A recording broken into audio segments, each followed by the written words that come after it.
¿Qué tal? ¿Cómo están? Iniciamos el Sin Vueltas de esta semana en una semana un poco atípica, con un lunes con algunos con actividad y otros sin actividad, por lo cual hicieron un fin de semana largo. El martes sí, 24 de marzo, con un feriado nacional y con una actividad que fue excluyente, que acaparó, no solo la atención de los medios, sino que movilizó a la Argentina toda. Vamos a estar hablando de ese tema porque estos 50 años del inicio del último golpe militar ha tenido hondas repercusiones, no solamente desde lo histórico, que es una faceta, desde lo social, sino también desde lo político. Y hay quienes dicen que a consecuencia del gobierno actual de Javier Milei, esa reacción, ese fastidio de muchos sectores es lo que ha provocado que este 50 aniversario haya sido de los más concurridos en los últimos años, ¿no? Así que vamos a estar hablando de este tema, pero también sabiendo que la semana que viene también va a ser una semana corta. Venimos una semana de 3 días de actividad normal, la que viene también va a tener 3 días. Así que muchos feriados para los que les gusten descansar, para el comercio que viene complicado. No pinta para nada bueno tener tantos días sin la actividad formal, pero bueno, la semana que viene, entre Malvinas y el Viernes Santo y las cuestiones vinculadas a la Cuaresma y a Pascua, va a ser una semana corta. Pero en medio de todo esto, Nación sigue con sus temas, la provincia también. Vamos a tener una entrevista muy interesante. Agarramos en un mano a mano al intendente, Emiliano Durán, porque ponía allí en funcionamiento esta escuela de mecánica, pero accedió a darnos una entrevista y pudimos hablar de otros temas, así que no se pierdan una entrevista muy interesante mano a mano con el intendente, que hace rato queríamos hablar con él y bueno, por cuestiones de agenda no podíamos coordinar. Y dentro de lo que son los temas que vamos a tratar en Sin Vueltas, hablamos con el presidente de la Cámara de Minería, Juan Martín Guili. También estuvimos con 2 consultores políticos, uno de ellos local, salteño, o que está radicado en Salta, mejor dicho, Benjamín Heber. ¿Por qué? Porque hay un dato que algunos ya empiezan a mirar con atención. Más que un dato, es un fenómeno, podría decirse, televisivo, religioso, porque Dante Gebel, este reconocido y muy mediático pastor evangélico, dueño de una iglesia en Estados Unidos, pero que tiene muchos seguidores acá en Salta. Hay quienes aventuran a decir que puede ser el próximo outsider de la política y tener intenciones a presentarse en la presidencia. Habrá que ver con eso, pero si es una encuesta en Salta, vamos a tener a Benja Heber dando algunos datos al respecto. Y para finalizar, hablamos de hechos trágicos que vienen ocurriendo en nuestra ciudad. 5 suicidios en 24 horas, un dato muy alarmante que arrojó el pasado fin de semana en una sociedad que nos deja noticias de todo tipo, ¿no? Si no son peleas callejeras, accidentes de tránsito, robos, hechos de inseguridad, la verdad que venimos en un momento bastante complejo en esta materia en nuestra ciudad, pero vamos a estar hablando con el secretario de Salud Mental, quien habla de esta temática y justamente qué es lo que se puede o lo que se viene haciendo del Estado, y con una profesional psicóloga para tratar de entender qué es lo que pasa por la mente, sobre todo los jóvenes en día. Pac, bueno, preguntarte, recordar 50 años pasaron ya de aquel momento oscuro, negro, feo para toda la historia argentina. ¿Cómo vís vos este día desde tu historia personal, ahora a 50 años de aquel momento? Y bueno, la verdad que te vuelven los recuerdos y los sentimientos de cosas terribles que pasó la Argentina. Pero a la vez esto es bastante fresco, porque a pesar de que pasaron 50 años ya de golpe militar, más allá de la muerte, los asesinatos, las torturas, la represión a todo un pueblo, ¿no? Porque vos, con el solo hecho de tener el pelo largo, te podía agarrar una patota en la calle de la policía y te hacían lo que querían con vos, ¿no? Con la excusa de pedirte el DNI. Te golpeaban, te llevaban a la comisaría, te tenían un par de días en el calabozo y después te soltaban y nadie sabía dónde estaba. Y por supuesto a otras personas que militaron los asesinaron, mataron a muchos inocentes también, y mataron a muchos dirigentes sindicales, dirigentes eclesiásticos. monjas, todo lo que pasaba a su paso, ¿no? Y aparte, no solo eso, sino que de sembrar el terror, que vos no podías ir a denunciar si te pasaba un hecho de violencia, no podías ir a una comisaría a denunciar porque a veces esos hechos de violencia lo producían los propios policías o los propios militares que no tenían control y que se han apropiado, se han robado los bienes de las víctimas, ¿no? En tu caso te tocó perder a tu mamá en una circunstancia, cuando vos eras muy niño, corregime, creo que tenías 5 años cuando ocurrió esto, tu mamá estando embarazada, ¿es así? Sí, sí, mi mamá estaba embarazada, vivíamos en una casa quinta en Moreno, provincia de Buenos Aires, eh, y bueno, una madrugada cayó una patota de esta policía con el ejército, no, yo no sabía quiénes eran, porque andaban en Falcon Verde y bueno, entraron esa madrugada. Yo tenía 6 años y bueno, secuestraron a mi mamá, al Negro Arroyo, un chango de Jujuy, a Marta Taboada, una abogada también de acá de Salta, que vivía en Buenos Aires. Y bueno, lo secuestraron y no se supo más nada, ¿no? Desgraciadamente pasaron los años y bueno, mi abuela, la Hortensia, fue diputada de Ragones, Hortensia Rodríguez de Porcel, ella era mi abuela, la mamá de mi mamá. Claro. Y ella fue diputada acá con Ragones en el 73, ¿no?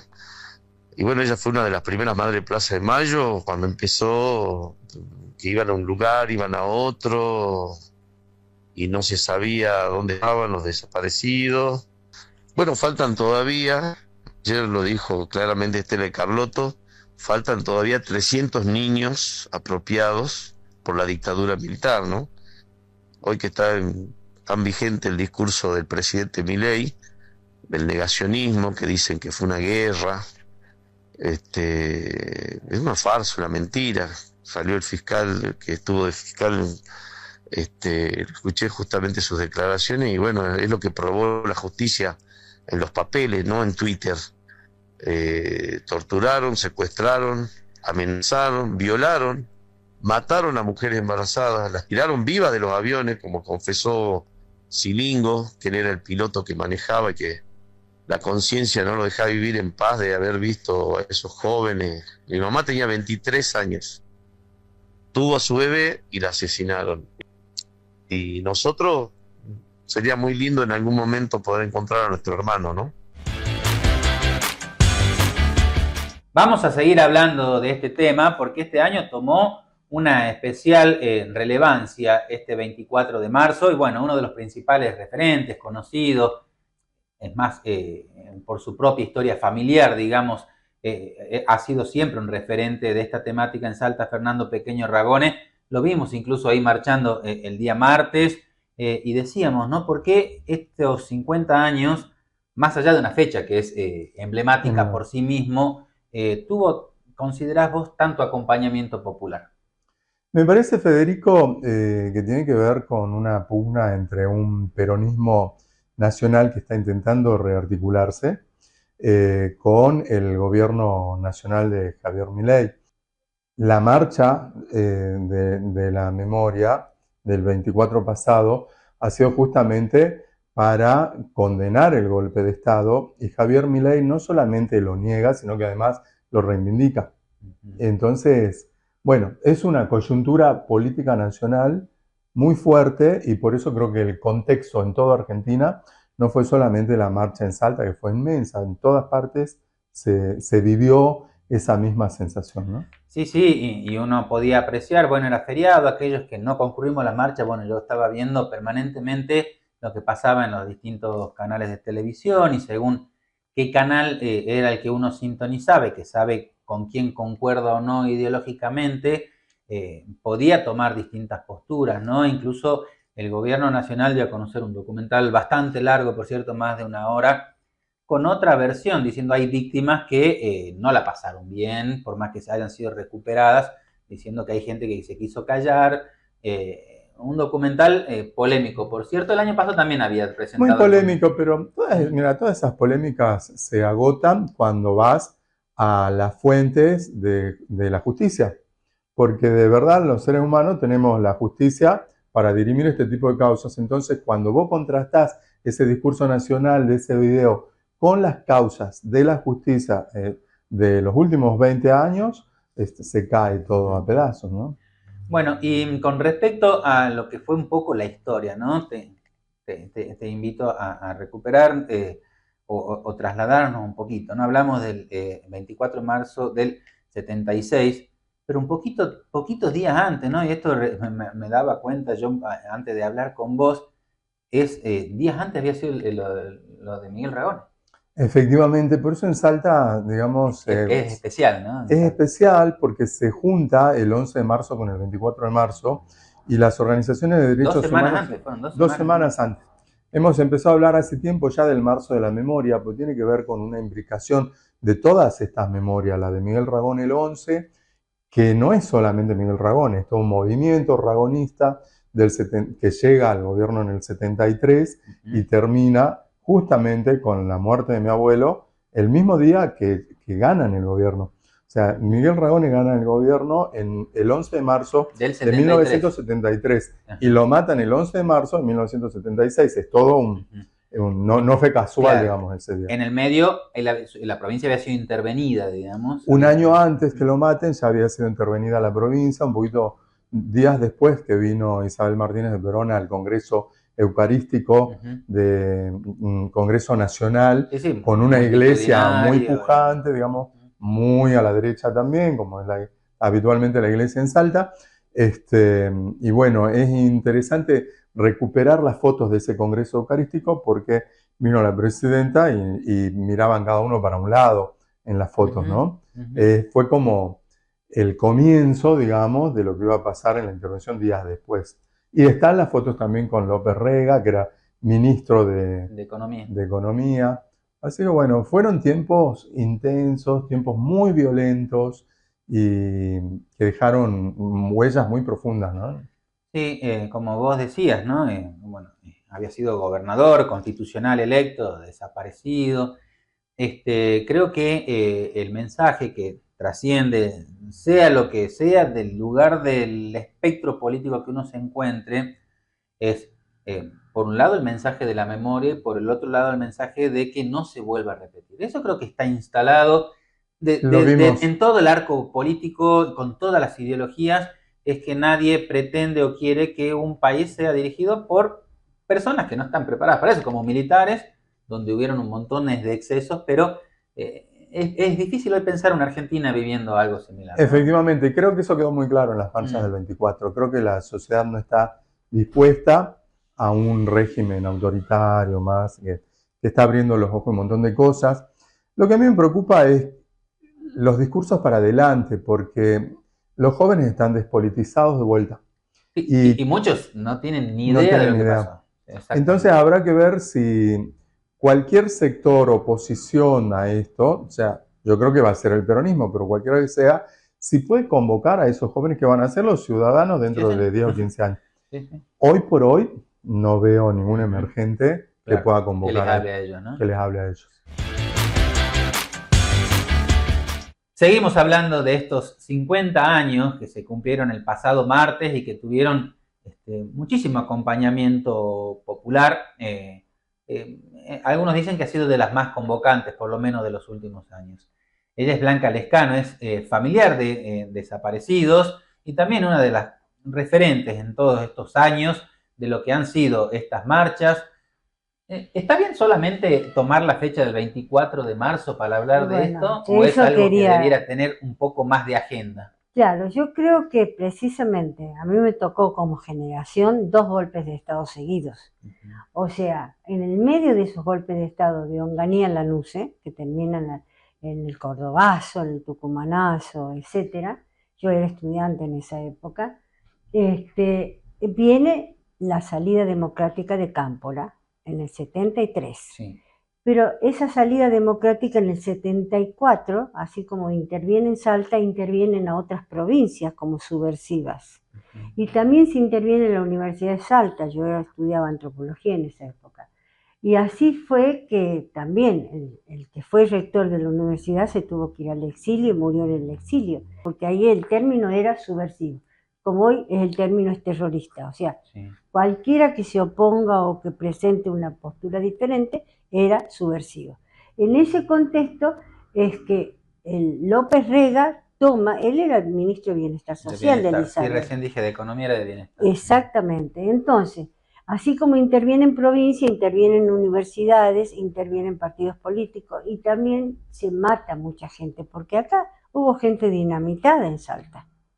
Y hubo muchos desaparecidos, como el propio Ragone, que nunca se encontraron sus cuerpos, ¿no?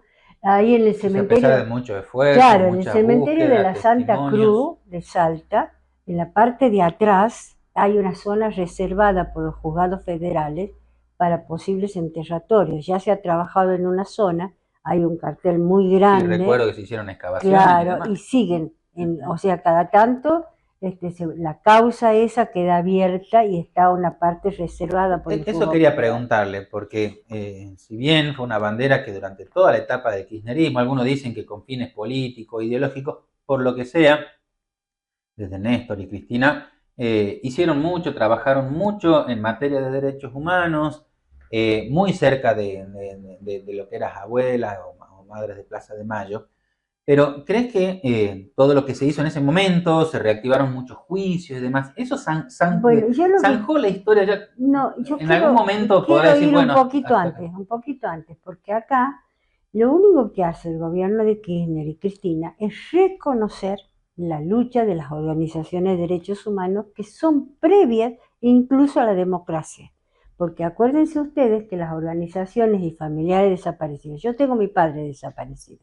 En Santiago del Estero, él había sido diputado radical por Santiago del Estero, lo secuestran en una plaza. ¿En qué año? En el año exactamente 2 días después de Ragone. O sea, el 13 de marzo del 76 seguidito todo. lo secuestran en Santiago del Estero. Porque ustedes recuerden, para hacer precisión, estos 3 años que yo dije que ya había represión ilegal, Sí.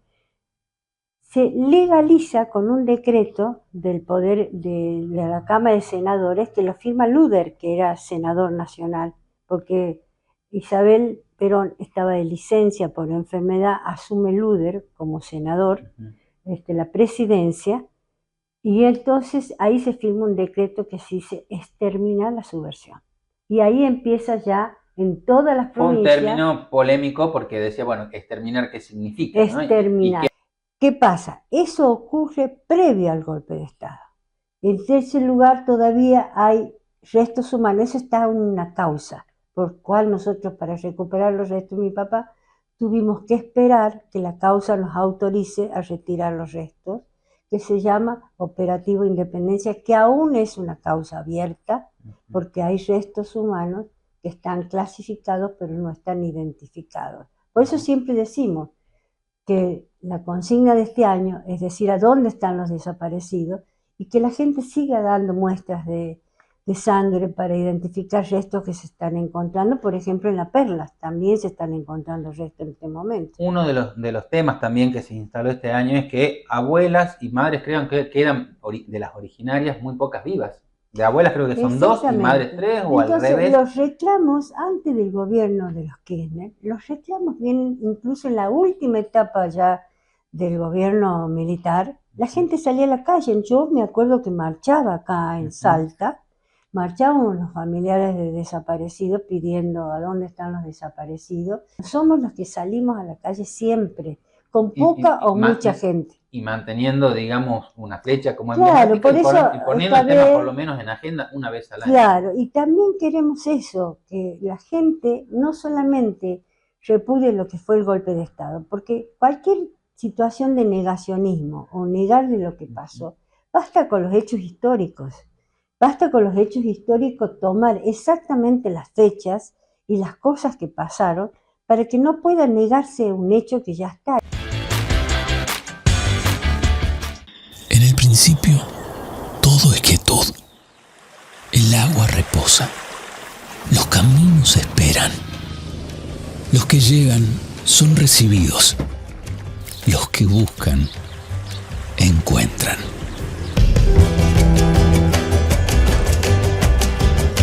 Porque aquí todo renace y te acompaña siempre.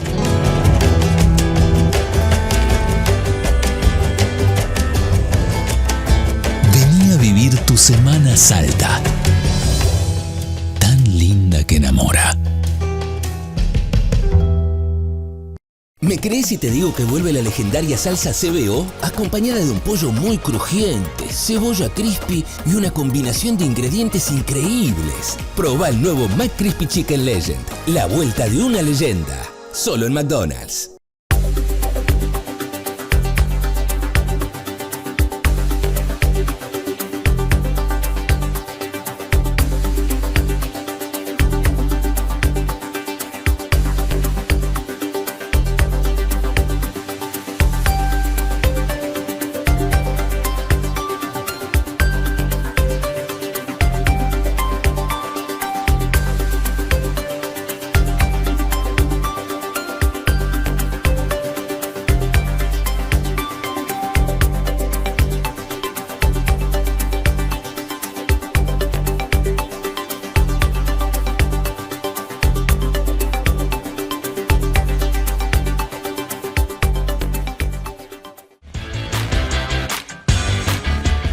Y en Sin Vueltas vamos a tratar de analizar un poco esto que viene ocurriendo.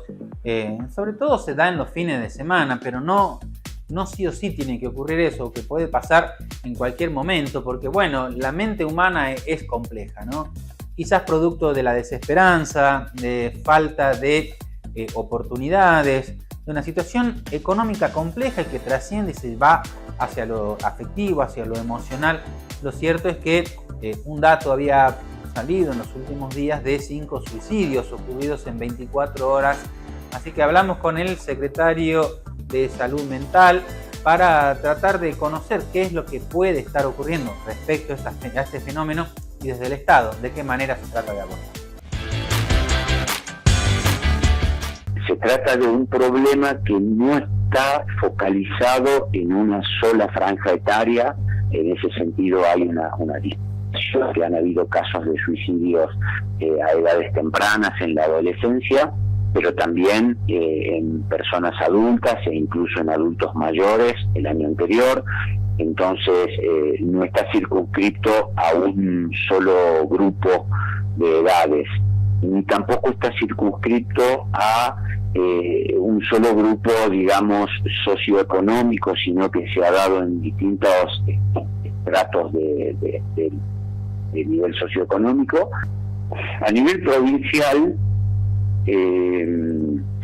no se observan mayores incrementos en las comparaciones interanuales de estos últimos años. Sí se observó algún aumento, como vos planteabas, en ese primer tramo de años posteriores a lo que fueron el aislamiento social y bueno, la pandemia en sí misma, no solo por el aislamiento, sino también por toda la vivencia de incertidumbre y de riesgo que las poblaciones tuvieron. ¿Qué recomendación puedes dar en estos casos? Porque creo que se repite mucho, ¿no? Se repite mucho, y esto en parte porque una persona que está atravesando por ideas de muerte, por el desánimo para afrontar la vida, no siempre lo puede verbalizar. Hay mucho silencio. Una persona que está sufriendo esto a veces puede tener vergüenza de decir lo que le pasa, a veces puede tener preferir callar para no preocupar, para no generar malestar en sus entornos. A veces puede pasarle que la persona realmente cree que aunque hable nada va a poder cambiar, entonces hay mucho silencio, con lo cual es importante que, en primer lugar, cuando aparezca alguna referencia, cuando alguien dice la verdad es que no le encuentro sentido a la vida, o la verdad es que preferiría morir, o este tipo de expresiones que ya pueden poner alerta, lo primero que hay que hacer es disponerse a escuchar, muchas veces las personas pueden decir, bueno, pero no pienses así, bueno, pero no hables así, bueno, no digas estas cosas. No, en realidad hay que propiciar que se pueda hablar de eso y escuchar, y a partir de ahí poder no solo apoyar o contener emocionalmente, sino también poder promover la consulta oportuna con profesionales de la salud mental. Seguimos en Sin Vueltas y en esta oportunidad estamos con la licenciada en Psicología María Salomé Acosta. Licenciada, muchas gracias por acompañarnos. Muchas gracias a ustedes por la invitación.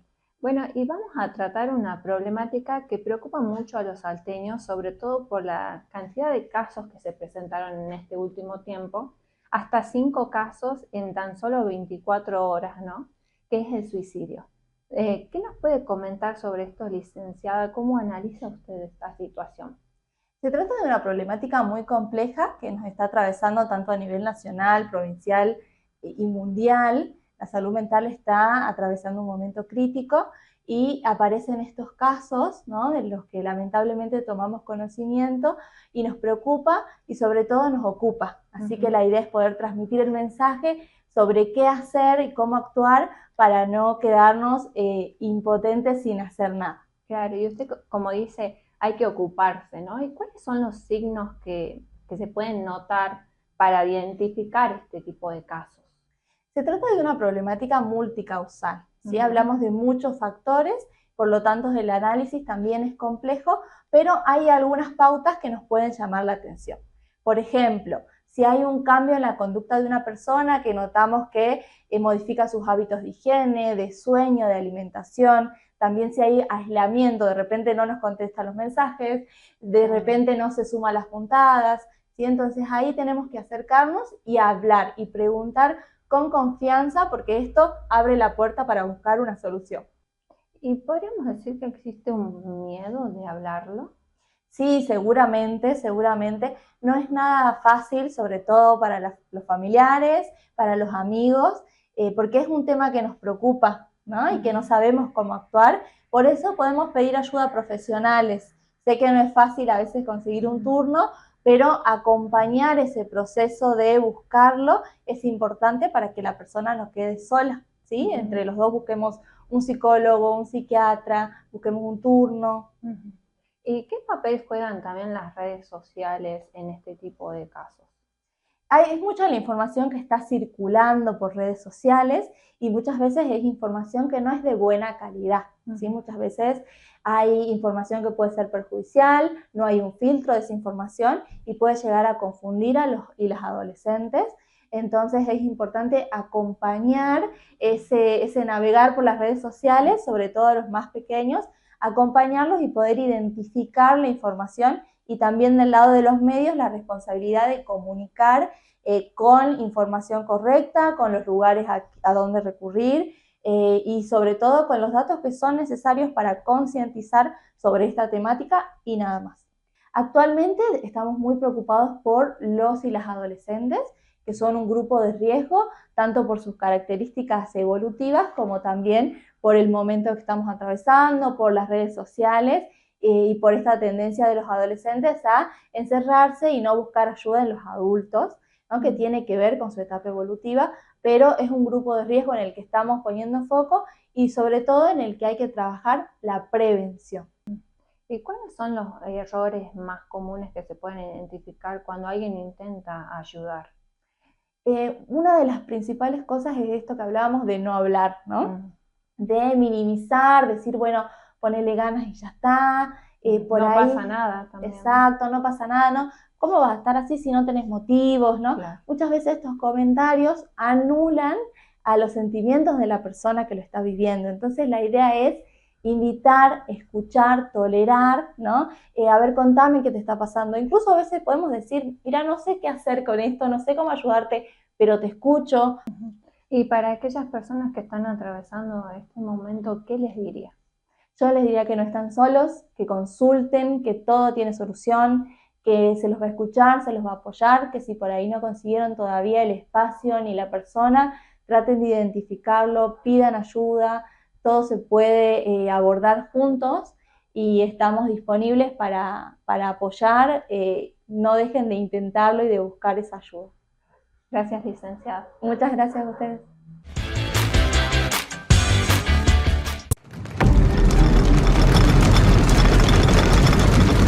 Se viene la carrera más grande del norte argentino.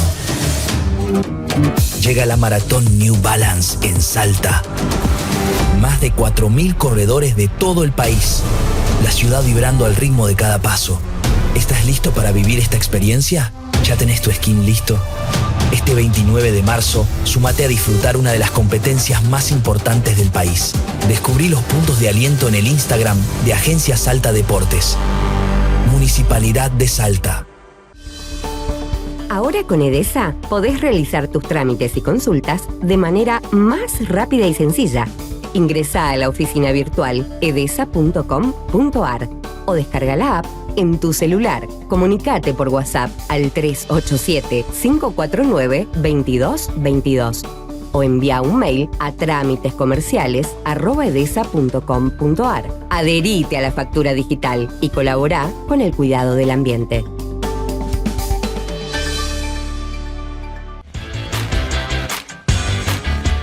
La verdad que la municipalidad le dio amplísima difusión a esta nueva capacitación que se va a dar en el marco de lo que es la Escuela de Emprendedores, pero que tenía que ver con una capacitación gratuita para aquellos que quieren aprender mecánica de motos y de autos. Inicialmente eran 4.000 los cupos, se tuvieron que ampliar a 2.000 más porque, bueno, gente desde la noche anterior estaba allí acampando incluso para inscribirse. Es decir, que es una temática que el municipio hábilmente detectó, que está dando una salida laboral inmediata, y ahí estuvo el intendente, no quiso perderse de esta oportunidad. Emiliano Durán estuvo allí presente, pero aprovechamos estando ahí, hablamos con su equipo de prensa, y Pablito Montaldi, nuestro movilero en algunas ocasiones desde Sin Vueltas, tuvo la oportunidad de hablar mano a mano con él de esto. Independencia 910, Escuela de Emprendedores, Escuela de Mecánica de Motos y Mecánica de Autos Municipal, que se va a dictar durante 4 meses, 2 veces por semana, durante 2 horas cada clase, y se va a dictar en la zona sudeste, en el Zoom de Libertad, en la zona norte en el SIC de Unión, y acá mismo en la Escuela de Emprendedores, Independencia 910. Entonces vos vas a ir al lugar que mejor te quede. La inscripción es presencial, es gratuito y la idea es que tengas una herramienta para salir adelante. Nosotros venimos teniendo muchas reuniones con cámaras empresarias, con los que tienen posibilidad de crear trabajo, y ellos nos dijeron nos faltan mecánicos y van a faltar más. Entonces nosotros estamos formando gente para que consiga laburo, ya sea por su cuenta, para que pueda conseguirse y ganarse unos mangos, pero también para que entren empresas a laburar. En el medio de este cursado van a tener algunas clases especiales, como por ejemplo cuando venga la gente del TC2000 va a dictar una clase especial de mecánica. Cuando las empresas mineras, los jefes de taller van a dictar una clase especial de mecánica de vehículos pesados, de maquinaria pesada. La idea es enseñar para laburar, darte herramientas para que la gente tenga laburo, y la municipalidad te va a acompañar en ese proceso. En ese sentido también le iba a preguntar, hubo otras capacitaciones, otros cursos, estas escuelas que se vienen abriendo, estas fábricas que se vienen abriendo, en contrapartida a lo que pasa a nivel nacional, donde muchas fábricas se van cerrando. ¿Qué esperan con esto y bueno, qué es lo que se viene para más adelante con otras capacitaciones? Para nosotros es una preocupación que la gente tenga laburo, no es lo mismo que la gente tenga o no tenga laburo, y nosotros apostamos fuerte a dar herramientas para laburar y para salir adelante. Lo cambio de tema y teniendo en cuenta lo que pasó con el puente de Santa Lucía, desde hace un tiempo se dijo que iba a haber más control en otros puentes de la ciudad.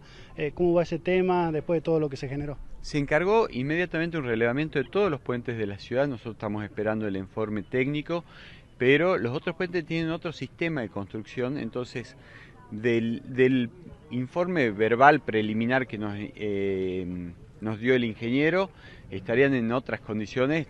Es el puente de Santa Lucía el que nosotros ya licitamos para que directamente lo vamos a demoler y vamos a hacer un nuevo puente de 4 carriles, un puente a la altura de un barrio importante de la ciudad como es Santa Lucía, un barrio histórico de la ciudad. Entonces vamos a revalorizar toda una zona, porque también vamos a hacer la avenida Solís Pizarro, que es la avenida central del barrio, y asegurar más conectividad en toda una zona importante que es la zona oeste baja. Te pregunto sobre uno en específico, el de Esteco y Tucumán, ¿con qué se encontraron? Esteco y Tucumán. Tendría que... Pero hicieron un operativo hace poco para sacar a la gente que estaba abajo de ese puente. Sí, sí, sí. Bueno, tenemos un problema nosotros. Lamentablemente hay un montón de gente viviendo abajo de los puentes y en algunos casos, no en todos, pero en algunos casos generan inseguridad. Bueno, nada, laburamos junto con la policía. En algunos casos se los reubican, nosotros tenemos un hogar. También hay problemas, hay desafíos de salud mental ahí que hay que abordar, pero bueno, nada, estamos trabajando en eso. Gobernador, también, perdón, intendente, otra cosa que también hace siempre hincapié fue la seguridad vial y los controles. Tema fotomultas, ¿hay un balance ya? Mire, nosotros, más que un balance de fotomulta, el balance que tenemos es que 2025 comparado con 2024 y 2024 comparado con 2023, hay más autos, pero menos muertos por accidente de tránsito.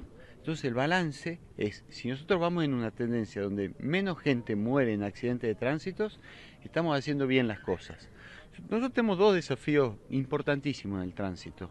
Uno, que la gente llegue lo más rápido posible a su laburo y de vuelta a su casa, a su lugar de estudio y de vuelta a su casa, para que el tiempo que tiene lo use en otras cosas, o en compartir con su familia, o en estudiar, o en cosas así. Entonces por eso estamos trabajando fuerte en ordenar el tránsito. Y la otra cosa es que llegue viva, que no tenga accidente de tránsito. Por eso hacemos los controles de moto, por eso todo lo que sea para evitar muertes y todo lo que sea para ordenar el tránsito, todos los métodos disponibles que haya, nosotros los vamos a aplicar. Nosotros ahora estamos instalando un centro de monitoreo del tránsito, estamos trabajando con el Automóvil Club Argentino en un estudio de la movilidad en el centro, de cómo se usan. Estamos estudiando también el privilegiar el transporte público en determinadas arterias. Para nosotros es un desafío que llegues a tiempo y que llegues seguro. La última ya de mi parte, y preguntarte por el tema de las ferias, Feria Tope, el mercado en tu barrio. Sí. ¿Qué me puedes decir de eso? Que son oportunidades para que la gente pueda laburar. Y la MUNI entiende el momento que se está viviendo. Lo que sí, generamos ferias, generamos oportunidades para que los salteños le compren a los salteños, para que los salteños que aprenden a hacer algo le vendan a otros salteños, para que la plata se quede en Salta y para que sea un circuito económico positivo. Lo que sí le pido a la gente es que se acerquen al espacio de ferias de la municipalidad, que queda en el Centro Cívico Municipal, porque lo importante es hacerlo en orden, es respetando los espacios públicos, que la plaza siga siendo plaza, que después de hacer una feria las cosas queden en condiciones, que los chicos también tengan un espacio verde para usar, que todos convivamos y que todos entremos en la ciudad, que no es unos contra otros, una cosa sí y la otra no, sino es que todos respetamos un poco al otro y entre todos podemos desarrollarnos y progresar en la ciudad. Me olvidé de una última y no puedo dejar de preguntarle, el plan vial de zona sur, ¿en qué etapa está y bueno, cuándo calculan que va a terminar? Mira, no es solamente el plan vial de zona sur, este año nosotros tenemos el plan vial de zona sur, la avenida Asunción en la entrada de Salta, que es toda la zona este de la ciudad, barrio Autódromo y todo, que son barrios históricos de la ciudad, y la colectora Bolivia en toda la zona norte. Plan vial de zona sur ya está en la segunda etapa. Ahora vamos con todas las colectoras, las plazas de zona sur y las ciclovías que va desde el Centro Cívico Municipal hasta Barrio Santana, para que vos camines al costado seguro, para que va a estar iluminada, que va a estar en condiciones, pero por sobre todas cosas, que es muy importante, las colectoras de acceso a los barrios, que van enteras con iluminación LED, que se hacen de nueva, las plazas, los espacios verdes. No es calles nada más, es revalorizar toda una zona que, mira, yo tengo 50 años, cuando tenía 8 o 9 años más o menos, mis viejos se mudaron a Santana. Y desde ese momento que yo no veo que se haga una inversión así en esa zona de la ciudad. Imagínate, tiene más de 40 años esos barrios. En nuestro portal de noticias www.informatesalta.com.ar dábamos a conocer la semana pasada que fanáticos, seguidores, algunos que están promoviendo la figura de Dante Goebbels como un emergente político para la Argentina, organizaban un acto.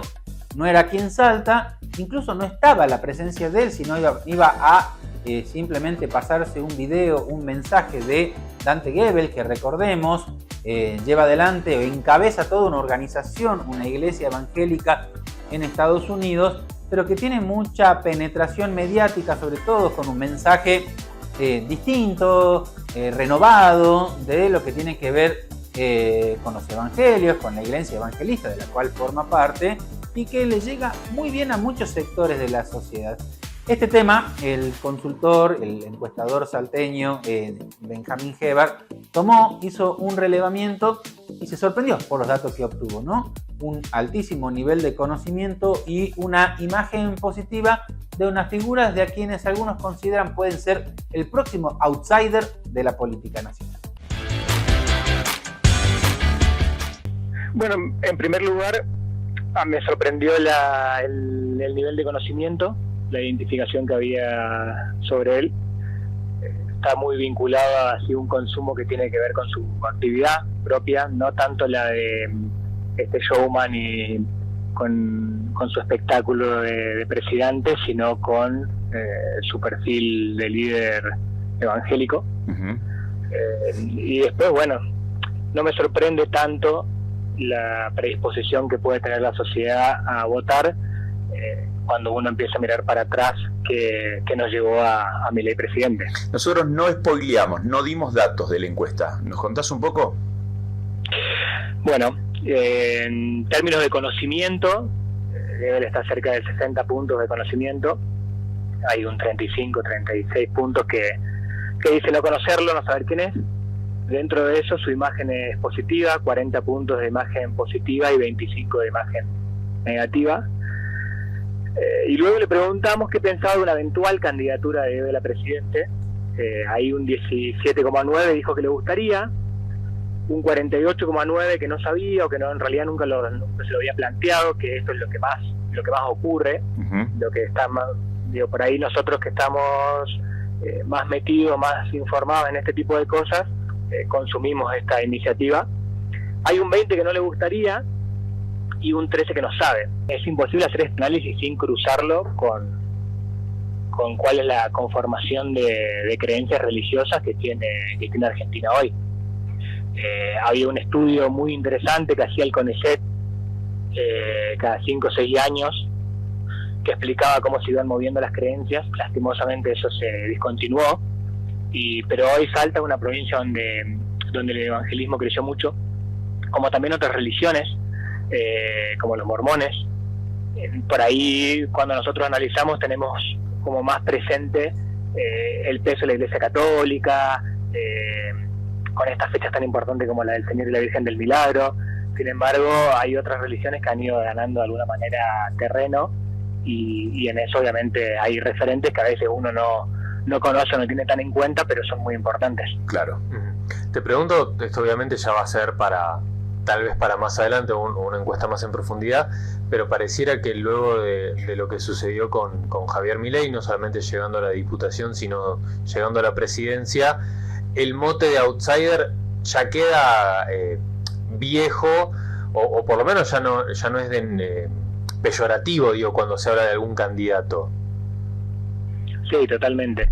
En un inicio eran los partidos los responsables, siguen siendo los responsables de presentar un candidato, pero hoy se puede armar un partido como se armó la Libertad Avanza, que no existía, y ya no son los partidos los que forman los cuadros políticos y los que donde uno hace de alguna manera una carrera de militancia, y que eso en algún momento termina con una candidatura. Los partidos salen a buscar figuras, o las figuras directamente forman su propio partido.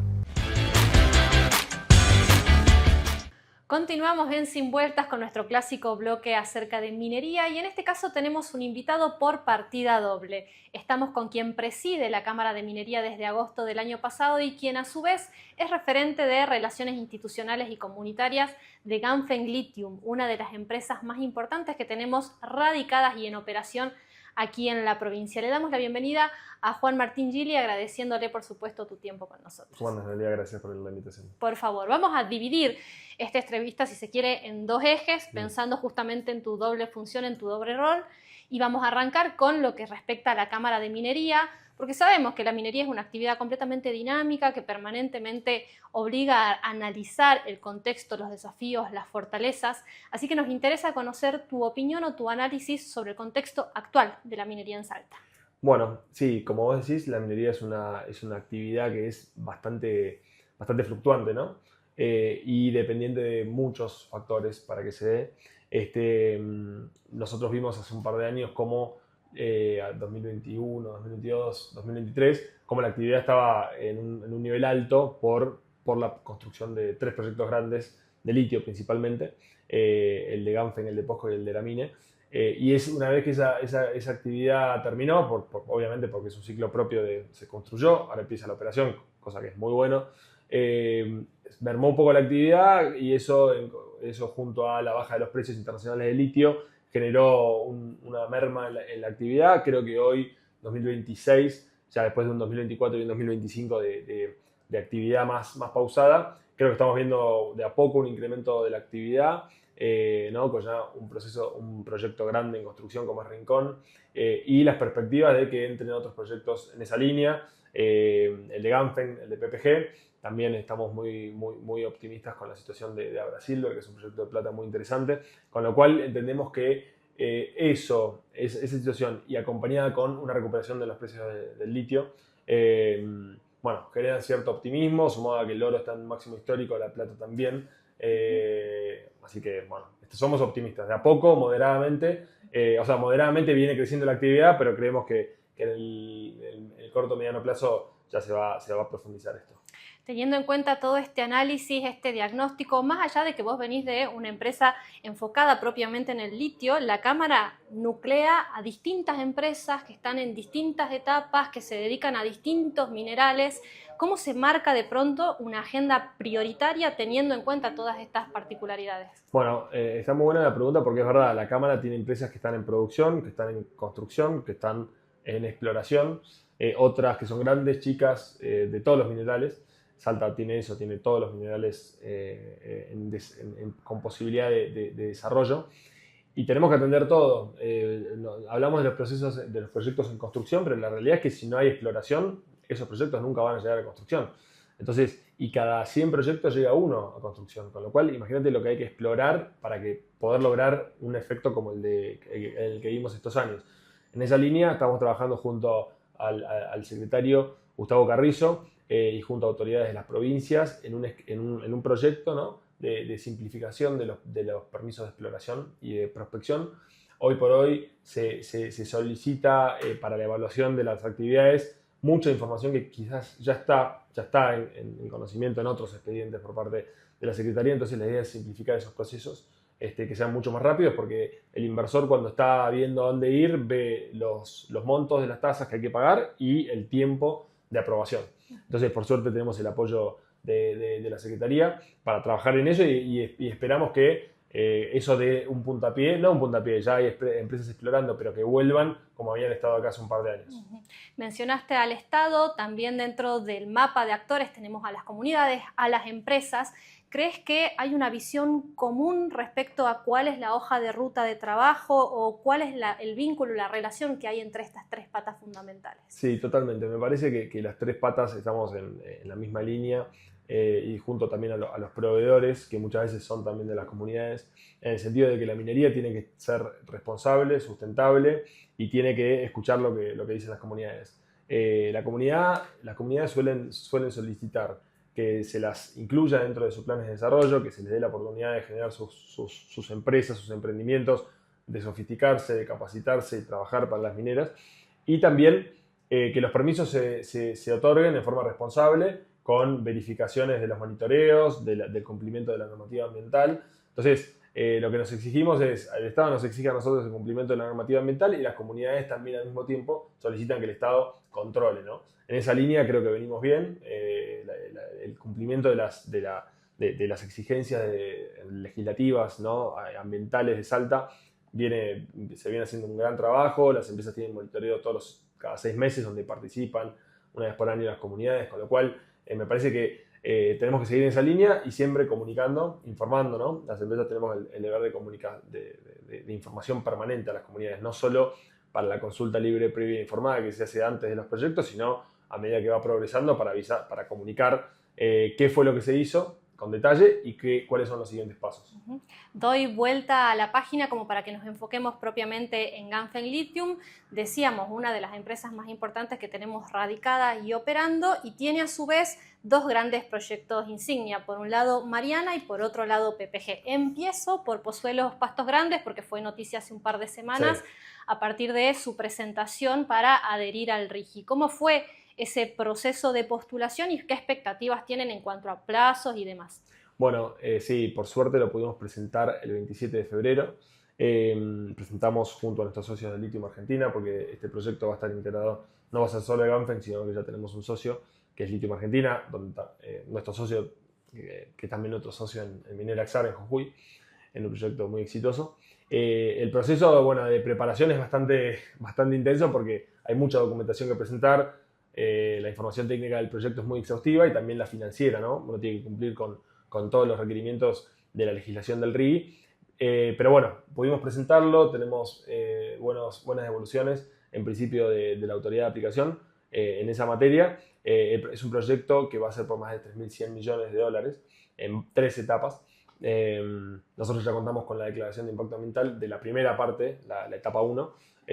Así que, bueno, muy contentos y muy optimistas con lo que va a ser el RIGI y el inicio de la construcción de este proyecto. La presentación de Mariana igualmente les marcó la cancha. ¿Qué diferencias hubo entre la postulación de uno y la postulación actual de PPG? Bueno, en realidad la gran diferencia es que Mariana ya estaba en un grado avanzado de construcción.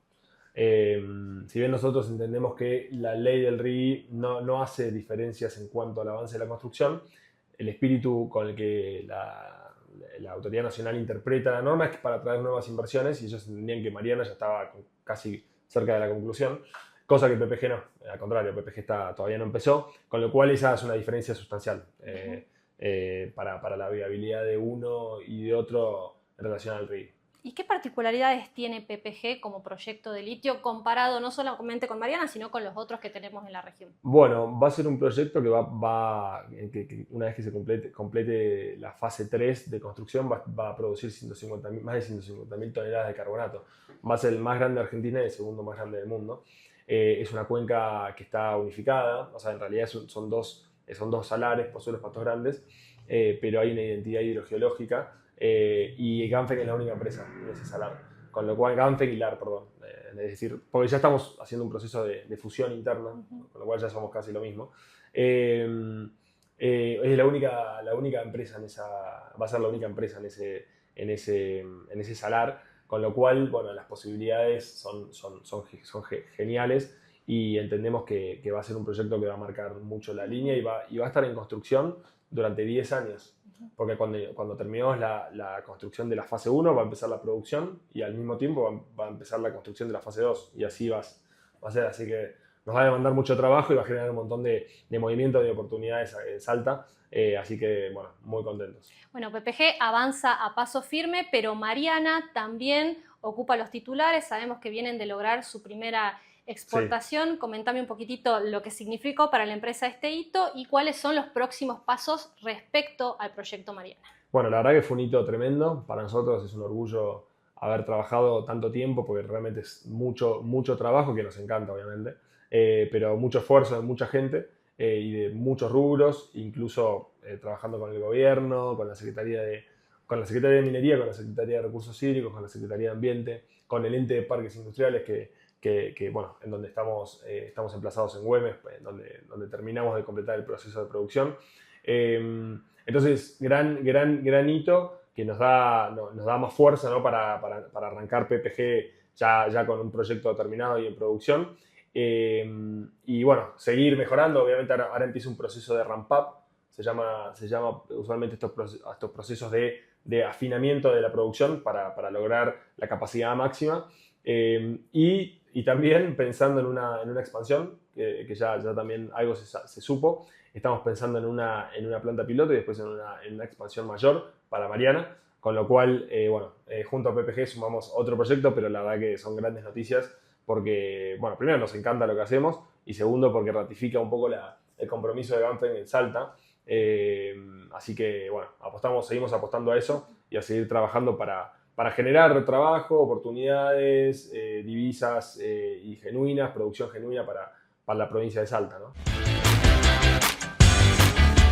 Bueno, llegamos al final de este, pareció largo el programa porque tuvimos muchos temas, muchos entrevistados, no es tan habitual tener tantas figuras, pero bueno, elegimos algunos temas y algunos daban para hablar con más de un referente en cada uno de ellos.